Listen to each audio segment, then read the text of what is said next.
Hi అండి, welcome to our channel. ఈరోజు క్లాస్లో బయాలజీ మెథడాలజీకి సంబంధించిన టాపిక్స్ అనేవి ఎక్స్ప్లెయిన్ చేసుకుందాం. టాపిక్ వచ్చేసి విజ్ఞాన శాస్త్రం, స్వభావం, పరిధి. సో దీనికి సంబంధించిన ప్రీవియస్ టాపిక్స్ అనేవి ప్రీవియస్ క్లాస్లో మనం ఎక్స్ప్లెయిన్ చేసుకోవటం జరిగింది. మీకు ఎవరికైనా కావాలంటే ఒకసారి వెళ్ళి చూడండి.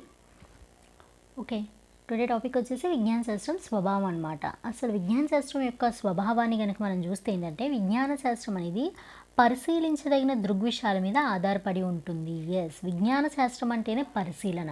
ఈ దృగ్విషయాల మీద మాత్రమే అది ఆధారపడి ఉండటం అనేది దాని యొక్క మెయిన్ స్వభావం అన్నమాట. విజ్ఞాన శాస్త్రం సంభావ్యతల గురించి తెలుపుతుంది. అంటే ఇదేంటిది, జరుగుతుంది అనే వాటి గురించి మాత్రమే విజ్ఞాన శాస్త్రం అనేది తెలపటం అనేది జరుగుతుంది అని చెప్తున్నారు.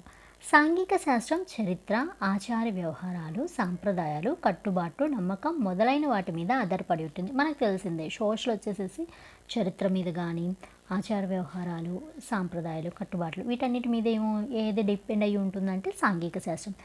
బట్ మన బయాలజీ మన సైన్స్ వచ్చేసేసి ఏంటంటే, కానీ విజ్ఞాన శాస్త్రం లక్షణాత్మకత, ఆబ్జెక్టివిటీ మీద ఆధారపడి ఉంటుంది, ఎక్కువగా ఉంటుంది. అంటే లక్షణాత్మకత, కొన్ని లక్షణాలు అది కన్సిడర్ చేస్తుంది, ఆధారపడి ఉండి ధృవీకరణ అంటే వెరిఫికేషన్కు నిలబడుతుంది అన్నమాట. కొంచెం మంచి క్వాలిటీస్ని అది సెలెక్ట్ చేసుకుంటుంది. అలాగే అది దేని మీద డిపెండ్ అవుతుంది, వెరిఫికేషన్కి రెడీగా ఉంటుంది 24 గంటలు ఎప్పుడైనా కూడా. అది ఎటువంటి ప్రయోగం చేసినా, ఎటువంటి ఎక్స్పెరిమెంట్ చేసినా, ఏదైనా కూడా దేనికి నిలబడుతుంది, వెరిఫికేషన్. ఇప్పుడు నేను వెరిఫై చేయాలి, ఈ ప్రయోగం చేసినా కంటే ఎస్ ఐఎమ్ రెడీ అంటుంది ఎవరు, విజ్ఞాన శాస్త్రం. సత్యం కాని దాన్ని పరిగణించదు. ఏదైతే సత్యమో అది మాత్రం ఇది కన్సిడర్ చేసుకుంటుంది. సత్యం కానిది ఎప్పుడు కూడా విజ్ఞాన శాస్త్రం పరిధిలోనికే రాదనమాట. పూర్తిగా సత్యాన్ని తన పరిధిలోకి తీసుకుంటుంది. అది కంప్లీట్ సత్యం అయితేనే అది దాని పరిధిలోనికి తీసుకుంటుంది. కానీ అది సత్యం కాదు, ఆ 50-50 ఛాన్సెస్ ఉన్నా కూడా అది క్లియర్గా రిజెక్ట్ చేస్తుంది ఎవరు, విజ్ఞాన శాస్త్రం. ప్రతి దృగ్విషయాన్ని మాపనం చేసి సత్యాలను రాబట్టడానికి ప్రయత్నం చేస్తుంది. ప్రతి ఒక్క దృగ్విషయాన్ని ఏం చేస్తుంది, మాపనం చేస్తుంది, మెజర్ చేస్తుంది. సో ఏది కూడా గుడ్డిగా నమ్మదనమాట. ఆ మెజర్ చేసి దేని రాబడుతుంది, సత్యాన్ని రాబట్టడానికి. ఏదైతే ట్రూత్ ఉందో దాన్ని మాత్రమే తీసుకోవటానికి ఇది 24/7 ట్రై చేస్తుందన్నమాట. పరిశీలన ప్రయోగాల మీద ఆధారపడి, విజ్ఞాన శాస్త్రం అంటేనేంటండి, పరిశీలన ప్రయోగం, దీని మీద మాత్రమే ఎక్కువగా ఆధారపడుతుంది. రుజువైన సత్యాన్ని మాత్రమే అంగీకరిస్తుంది. అది కరెక్ట్ అంటేనే దాన్ని యాక్సెప్ట్ చేస్తుంది. తద్వారా తుది నిర్ణయాలు రాబట్టి సిద్ధాంతాలను రూపొందించడానికి ప్రయత్నిస్తుంది. దాని ద్వారా ఏంటిది, ఇన్ని ప్రయోగాలు పరిశీలన చేసి దాని మీద ఆధారపడి ఆ సత్యం కంప్లీట్గా రుజువైంది అన్నప్పుడు మాత్రమే ఏం చేస్తుంది, అంగీకరిస్తుంది. అప్పుడు మాత్రమే ఏం చేస్తుంది, ఫైనల్ నిర్ణయానికి వచ్చి దాన్ని బట్టి రాబట్టి సిద్ధాంతాన్ని రూపొందించడానికి ప్రయత్నిస్తుంది తప్ప, అది క్లియర్గా లేనప్పుడు దాని గురించి ఎటువంటి సమాచారాన్ని కానీ, దాని గురించి ఎటువంటి ఫర్దర్ స్టెప్ అనేది తీసుకోదన్నమాట. నేటి ఈ విజ్ఞాన శాస్త్రం వేల సంవత్సరాల నుండి మానవుని మేధస్సుకు, కృషికి ప్రతీక అని మనకు తెలుసు. ఇంత డెవలప్ అయిన ఈ సైన్స్ అనేది ఏంటిది అంటే, 1-2 రోజుల్లో డెవలప్ అయినది కాదు. వేల సంవత్సరాలు, కొన్ని వేల సంవత్సరాల నుంచి ఈ మానవుని యొక్క మేధస్సుకు ఈ విజ్ఞాన శాస్త్రం అనేది పదును పెడుతూనే ఉంది. మానవ మేధస్సుకు, కృషికి అంటే వీళ్ళు ఎంతో సైంటిస్టులు అనే వాళ్ళు ఎంతో కృషి చేస్తే ఈరోజు మనం ఇంత డెవలప్ అయిన విజ్ఞాన శాస్త్రాన్ని, సైన్స్ని మనం చూడగలుగుతున్నాం అన్నమాట. ప్రతీకాని మనకు తెలుసు. అందుకే విజ్ఞాన శాస్త్రం క్రమబద్ధం చేయబడిన లేదా వ్యవస్థీకరించబడిన జ్ఞానం. అందుకని దీన్ని ఏమంటారండి, క్రమబద్ధం చేసింది, ఒక ఆర్డర్ ప్రకారం వెళ్ళి వ్యవస్థీకరించబడిన జ్ఞానం ఏదైనా ఉందంటే that is nothing but our science, విజ్ఞాన శాస్త్రం.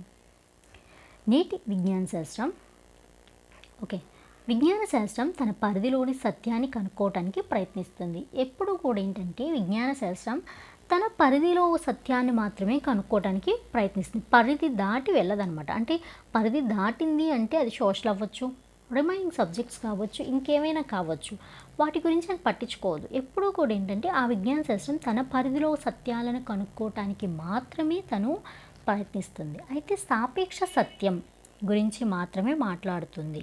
సాపేక్షంగా సత్యం అయితేనే మాట్లాడుతుందన్నమాట, లేకపోతే అది దాని గురించి అసలు మాటే ఎత్తదు. కనిపెట్టబడిన విషయం సర్వవేళ శాశ్వతంగా ఉండే సత్యం అంటే కేవలం సత్యం అని కాక ఈనాడు యథార్థం అనుకున్నది రేపు కాకపోవచ్చు అనే విషయాన్ని దృష్టిలో ఉంచుకుంటుంది. ఎస్, ఇక్కడ ఈరోజు ఒక సైంటిస్ట్ వచ్చారండి. ఆయన ఏం చేశారు, ఒక విషయాన్ని కనిపెట్టారు. అది చాలా మంచిగా అనిపించింది అందరికీ. ఎస్, అసలు దానికి మించి ఇంకా ఏమీ లేదు అన్నంత పర్ఫెక్ట్గా ఉందన్నమాట. అది సర్వవేళ శాశ్వతంగా ఉండే సత్యమా అంటే కాదు, కేవలం సత్యం. అంటే అప్పటికి మాత్రమే అది సత్యం. ఇప్పుడు ఈ సైంటిస్ట్ కనిపెట్టాడు, అప్పుడున్న టైంకి మాత్రమే అది సత్యం అనమాట. సర్వవేళ సత్యమా అంటే కాదు, కేవలం సత్యం అని కాక అంటే అన్ని వేళ అది సత్యం కాదు అని చెప్తుంది. ఈనాడు యథార్థం అనుకున్నది అంటే ఇప్పుడు ఒక సైంటిస్ట్ కనిపెట్టింది రేపు కాపోవచ్చు. ఎందుకంటే ఇంకో సైంటిస్ట్ వస్తాడు, ఆ టాపిక్ మీద ఇంకొంచెం డెప్త్గా ఎక్స్పెరిమెంట్ చేస్తాడు, ఇంకొంచెం ఎక్కువ ప్రయోగాలు చేస్తాడు. అప్పుడు ఆయనకి ఇంకొంచెం కొత్త విషయం అనేది బయటపడుతుంది. అప్పుడు ఏమవుతుంది, ఏదైతే రిమైనింగ్ సైంటిస్ట్ ఇంతకుముందు ఆయన కనిపెట్టింది తప్ప అంటే కాదు, ఆయన కూడా అనేక ప్రయోగాలు పరిశీలనలు చాలా చేసి అన్వేషణలు సత్యాన్వేషణ ఇవన్నీ చేసి సిద్ధాంతాల రూపం చాలా కష్టపడ్డాడు ఆయన. కానీ అప్పటికి మాత్రమే అది సత్యం. ఇంకో సైంటిస్ట్ వచ్చి ఆయనకన్నా తెలివి కల్లా ఆయనకన్నా ఎక్కువ టైంని స్పెండ్ చేసి ఆయనకన్నా ఎక్కువగా ఆ టాపిక్ని పట్టుకొని ఇంకొంచెం లోతుగా ఆయన ఏం చేస్తాడు, సత్యాన్ని కనిపెట్టడానికి ట్రై చేస్తాడు. అప్పుడు ఏమవుతుంది, అప్పుడు కనుక్కున్న యథార్థం ఇప్పుడు అది సత్యం కాకపోతుంది కదా, అది ఇక్కడ చెప్తున్నాడు. అంటే యథార్థం అనుకున్నది ఈనాడు యథార్థం అనుకున్నది రేపు కాకపోవచ్చు అనే విషయాన్ని ఇప్పుడు కూడా సైన్స్ అనేది దృష్టిలో ఉంచుకుంటుంది. ఎందుకు, ఫస్ట్ చూడండి, మనకి పూర్వకాలంలో చూసుకుంటే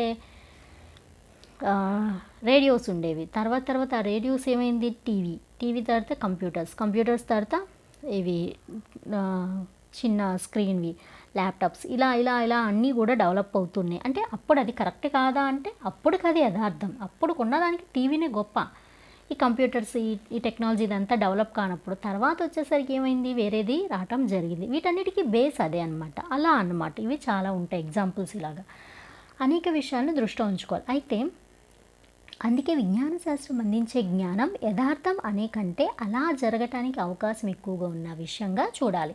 విజ్ఞాన శాస్త్రం ఎప్పుడూ కూడా ఏంటంటే యథార్థం అని మనం అనుకోకూడదు. ఎస్, అది యథార్థమే, 100% అది యథార్థమే. కానీ అలా అనుకునే కంటే ఏంటంటే మనం అలా జరగటానికి అవకాశం ఎక్కువగా ఉన్న విషయం అని మాత్రమే మనం చూడటం అనేది చాలా బెటర్ అనమాట. అందుకే మార్పు చెందే స్వభావం ఉన్నదానికే విజ్ఞాన శాస్త్రాన్ని గుర్తించవచ్చు. ఎందుకని విజ్ఞాన శాస్త్రం మార్పు చెందే స్వభావం అంటే ఈనాడు యథార్థం అనుకునేది రేపు కాకపోవచ్చు. ఎందుకంటే సైన్స్ అంటేనే డెవలప్మెంట్. అంటే ఇప్పుడు మార్పు చెందే స్వభావం దానికి లేకపోతే ఇంత డెవలప్మెంట్ అనేది జరగదు కదా, అవునా? ఈరోజు మనం ఇంత ఫెసిలిటీస్ని అనుభవిస్తున్నాం అంటే ఈ సైన్స్ డెవలప్మెంట్ అవ్వబట్టే. సో అది మార్పు చెందను, నేను ఇలాగే ఉంటాను అంటే ఇంత టెక్నాలజీ అనేది డెవలప్ అయ్యేదా? అవ్వదు కదా. ఆ రోజు యథార్థమైనది తర్వాత కాదు అంటే ఆ సైన్స్ అక్కడ డెవలప్ అవుతుంది. దానికి ఏంటి, మార్పు చెందే స్వభావం దానికి ఉంది కాబట్టి అది రోజుకి డెవలప్ అవుతుంది. నేను మార్పు చెందను, ఇలాగే ఉంటా అంటే అది రిమైనింగ్ సబ్జెక్ట్స్ లాగా అంటే రిమైనింగ్ వాటిలాగా ఉండిపోతుంది. దాంట్లో గ్రోత్ అనేది ఉండదు. ఇప్పుడు ఏ ప్రపంచంలో ఎక్కడికి వెళ్ళినా కూడా ప్రతిదీ విజ్ఞాన శాస్త్రం మీద ఆధారపడింది అంటే అది మార్పు చెందే స్వభావం కలిగినది కాబట్టే డెవలప్ అయింది. అర్థమవుతుందండి? సో ఇదన్నమాట విజ్ఞాన శాస్త్రం. ఈ విజ్ఞాన శాస్త్రం ఇంకా ఏం చెప్తుందంటే భగవంతుడు, మానవ అతీత శక్తులు మొదలైన వాటిని తృణీకరిస్తుంది అంటే సరికాదు. అంటే కంప్లీట్గా తృణీకరిస్తుందా, విసర్జిస్తుందంటే కాదు. భగవంతుడు కానీ మానవతీత శక్తులు అవి ఉన్నాయి అంటే అది తృణీకరిస్తుందంటే కాదు, అది తృణీకరించదు అని చాలామంది అంటారు. సైన్స్ అనేది దేవుని నమ్మదు, మానవతీత పవర్స్ ఉన్నాయంటే నమ్మదు, వాటిని కంప్లీట్గా రిజెక్ట్ చేస్తుంది, అసలు కన్సిడర్ చేయదు అంటారు. కానీ అది ఎప్పుడు తృణీకరించదు అనమాట. అంటే దాని విషయం ఏంటంటే ఆ విషయాల గురించి అది మాట్లాడదు. అసలు సైన్స్ భగవంతుడి గురించి కానీ మానవతీత పవర్స్ గురించి కానీ ఇది అసలు మాట్లాడదు. దానికి అవసరం లేదు అనేది ఇక్కడ మెన్షన్ చేస్తున్నారు. ఎందుకంటే అవి తత్వశాస్త్ర పరిధిలోనికి వస్తాయి. సో భగవంతుడు కానీ మానవతీత శక్తులు ఇవన్నీ ఏంటంటే ఫిలాసఫీలోకి వెళ్ళిపోతాయి.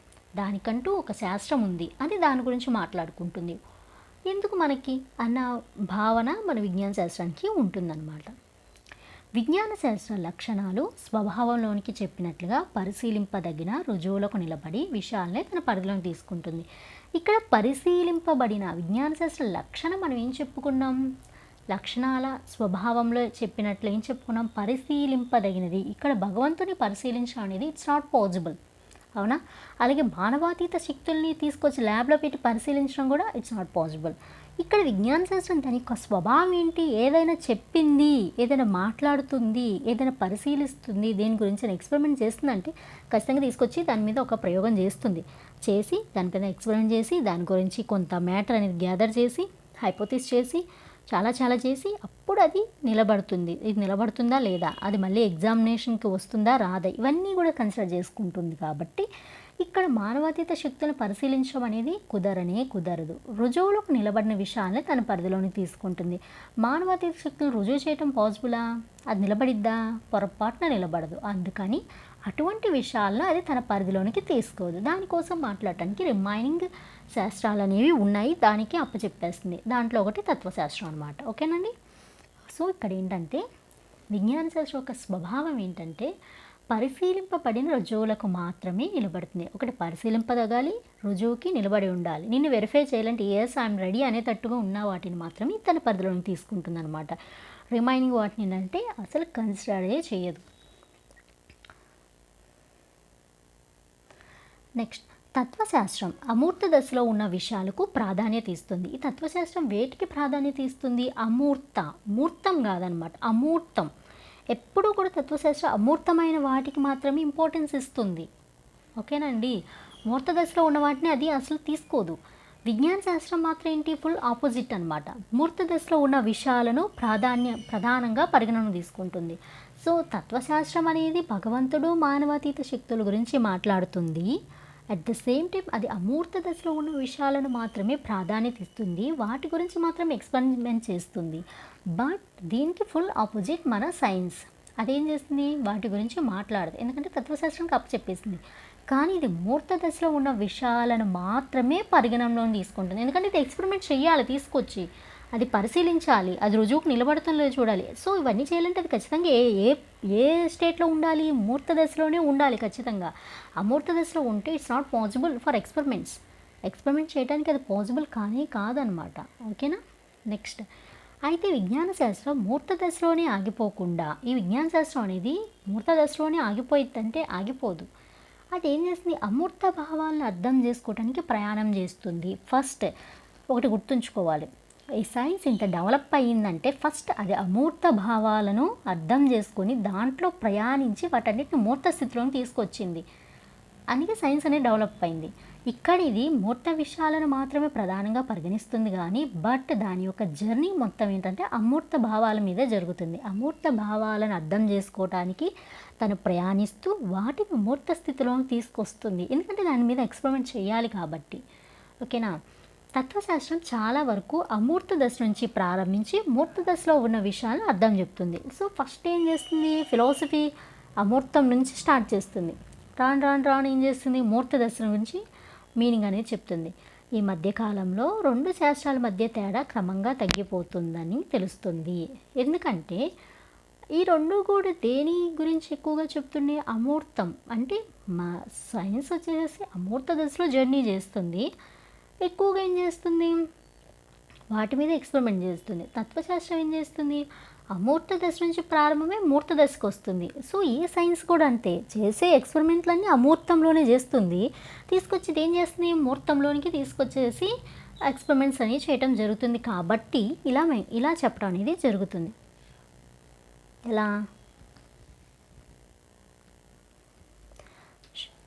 ఎలాగా ఈ మధ్య కాలంలో ఏంటంటే ఈ రెండింటి మధ్య తేడా అనేది క్రమంగా తగ్గిపోతుంది అని చెప్పడానికి ఇది మెయిన్ రీజన్ అనమాట. ఓకేనా.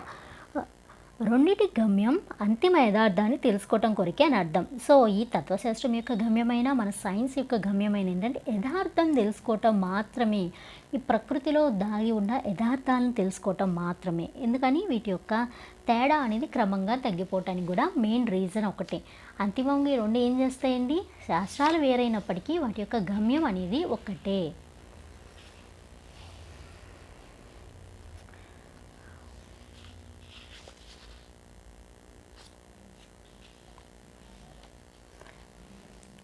విశ్వానికి విభిన్న దృక్కోణాలతో అర్థం చెప్పేందుకు వివిధ శాస్త్రాలు ప్రయత్నిస్తున్నాయి. ఈ విశ్వం గురించి ఏంటంటే ఒక్కొక్క శాస్త్రం ఒక్కొక్కటి ఏంటంటే తన యొక్క పాయింట్ ఆఫ్ వ్యూలో ఏంటంటే అర్థం చెప్పడానికి ఇవన్నీ కూడా ఏం చేస్తున్నాయంటే ట్రై చేస్తున్నాయి అన్నమాట. సాంఘిక పరిస్థితులను దృష్టిలో ఉంచుకొని సాంఘిక శాస్త్రాల అర్థం చెప్తే అంటే ఈ సోషల్ అనేది ఏం చేస్తుంది, దాని పాయింట్ ఆఫ్ వ్యూలో చూసుకొని దాని దాని అది చేసిన పరిశీలించిన దాన్ని బట్టి అది అర్థం చెప్తుంది అనమాట. జ్ఞానేంద్రియాల పరిధిలో ఉన్న దృగ్విషయాలను ఆధారం చేసుకొని విజ్ఞాన శాస్త్రం విశ్వాన్ని అంటే ఈ విశ్వం ఉంటుంది కదా దానికి అర్థం చెప్పడానికి ప్రయత్నిస్తుంది. అంటే ఎవరి యొక్క ట్రైల్ వాళ్ళు చేస్తున్నారు, ఏ శాస్త్రం యొక్క ప్రయత్నం ఆ శాస్త్రం చేస్తుంది. వీటి యొక్క అంతిమ లక్ష్యం ఏంటంటే ఈ విశ్వాన్ని గురించి యథార్థాన్ని తెలుసుకోవటం మాత్రమే. అదొకటి కన్సిడర్ చేయండి. సాంఘిక శాస్త్రం అంటే పరిస్థితులను దృగ్విషయాలను వీటిని ఏం చేస్తుంది దృష్టిలో ఉంచుకొని అర్థం చెప్పింది. ఇవేంటి జ్ఞానేంద్రియాలు. ఏదైతే ఈ సైన్స్ అంటేనే ఈ జ్ఞానేంద్రియాలతో పని, చూడటం, వినటం, మాట్లాడటం, ఎక్స్పెరిమెంట్స్ పట్టుకొని చెయ్యటం, స్పర్శ వీటన్నిటితో ఉంటుంది. వీటి ఆధారంగా ఏంటంటే ఇది అర్థం చెప్పడానికి ప్రయత్నిస్తుంది అనమాట విశ్వం గురించి. విజ్ఞాన శాస్త్రం ఏదైతే ఉందో అదేంటంటే ప్రకృతిలో పరిశీలింపబడిన దృగ్విషయాల మీద ఆధారపడి ఉంటుంది. ఇది ఎప్పుడు ఏంటంటే నేచర్లో ఉన్న రహస్యాలను బయటకు తీయటానికి మాత్రమే ఇది ప్రయత్నిస్తుంది. వాటి మీద మాత్రమే పరిశీలింపబడిన దృగ్విషయాలు ఏవైతే ఉన్నాయో వాటి మీద మాత్రమే ఇది డిపెండ్ అయ్యి ఉంటుంది. జ్ఞానేంద్రియాల ద్వారా స్వీకరించిన విషయాలను అనుభవాత్మకమవుతుంది. ఎప్పుడైతే మన జ్ఞానేంద్రియాలను ఉపయోగించి సేకరిస్తామో ఒక విషయాన్ని గ్యాదర్ చేస్తామో అదేంటంటే అనుభవాత్మకమవుతుంది, అనుభవంలోనికి వస్తుందన్నమాట. అంటే మనం అది మర్చిపోవటానికి ఛాన్స్ అనేవి చాలా తక్కువ. ఎందుకంటే మనం ఆ విషయ సేకరణ వేటిని ఉపయోగిస్తున్నాం, చూస్తున్నాం, అది అవునా కాదా అని వింటున్నాం, మనం మాట్లాడుతున్నాం, దాని గురించి స్పర్శిస్తున్నాం, ప్రతి ఒక్కటి చేస్తున్నాం. ఇదంటే మనకు అనుభవపూర్వకంగా ఉంటుంది కాబట్టి అది మర్చిపోవటానికి అయ్యే పని కాదు. అది మనకి లైఫ్ లాంగ్ ఉంటుంది, లైఫ్లో ఏదో టైంలో యూజ్ అవుతుంది. విజ్ఞాన శాస్త్రం విశ్వంలో సామ్యము ఉంటుందని భావిస్తుంది. అంటే ఒక సామ్యం అంటే ఒకలాంటి సాఫ్ట్నెస్ ఉంటుంది, ఒకలాంటి సామ్యం అంటారు కదా, సామ్యంగా ఉంది అంటారు కదా, అలా అన్నమాట, అలా ఉంటుందన్నమాట. ఒకలాంటి పోలిక అని కూడా చెప్పుకోవచ్చు అనమాట. విజ్ఞాన శాస్త్రం విశ్వంలో సామ్యం ఉంటుందని చెప్తుంది. అంటే ప్రతి ఫలితానికి కారణం ఉంటుంది. అంటే అక్కడ సామ్యం అంటే ఏంటంటే ఒక రీజన్ అనేది ఉంటుంది. అంటే ప్రతి దానికి ఒక కారణం ఉంటుంది. విశ్వంకి ఒక ఫలితం ఉంది. ఆ విశ్వం ఉంది అంటే దానికి ఒక ఫలితం వేరేది, దానికి రీజన్ వేరు. ఇవన్నీ కూడా చాలా ఉంటాయన్నమాట. ప్రతి ఫలితానికి కారణం ఉంటుందని భావిస్తుంది. ప్రతి ఫలితానికి అంటే అది ఏ ఎక్స్పెరిమెంట్ చేసినా దానికి సంబంధించి ఏదో ఒక కారణం ఉంటుంది. కంటికి కనిపించే విషయాల ఆధారంగా మూల ప్రకృతి స్వభావాన్ని అర్థం చేసుకోవటానికి విజ్ఞాన శాస్త్రం నిరంతరం ప్రయత్నిస్తుంది. కంటికి కనిపించే విషయాలు ఎప్పుడు కూడా ఎక్స్పెరిమెంట్స్లో మెయిన్గా ఏంటంటే అబ్జర్వేషన్ అనేది పరిశీలన అనేది చాలా ఇంపార్టెంట్. అవునా, సైన్స్ రిలేటెడ్ స్టూడెంట్స్ కానీ సైంటిస్టులు కానీ మెయిన్గా చేసేది ఏంటంటే పరిశీలన. వాళ్ళు పరిశీలించాలి. ఒక ఎక్స్పెరిమెంట్ చేస్తున్నారు అంటే, ఒక ప్రాజెక్ట్ వాళ్ళు చేపట్టారు అంటే ఫస్ట్ ఏంటంటే దానికి కావాల్సిందని వాళ్ళు పరిశీలించాలి. మెయిన్గా పార్టిసిపేట్ చేసే ఆర్గాన్ వచ్చేసి కన్ను. కంటికి కనిపించే విషయాల ఆధారంగా మూల ప్రకృతి స్వభావాన్ని అర్థం చేసుకుంటుందన్నమాట. ఇక్కడ కన్ను అనే జ్ఞానేంద్రియాన్ని ఉపయోగించి పరిశీలన చేసి మూల ప్రకృతిలో ఉన్న నిగూఢమైన విషయాలను అర్థం చేసుకోవడానికి ఈ విజ్ఞాన శాస్త్రం సైన్స్ అనేది కంటిన్యూగా ప్రయత్నిస్తూనే ఉంటుంది. ఈ విషయాన్ని ఈ పుస్తకంలో విలువలు పాఠ్యాంశంలో మనం చూసుకుందాం. మళ్ళీ సౌందర్య విలువ అనే దాని గురించి మనం అక్కడ మాట్లాడుకుందాం. ఓకేనండి. రిమైనింగ్ అనేవి నెక్స్ట్ క్లాస్లో ఎక్స్ప్లెయిన్ చేసుకుందాం. Thank you.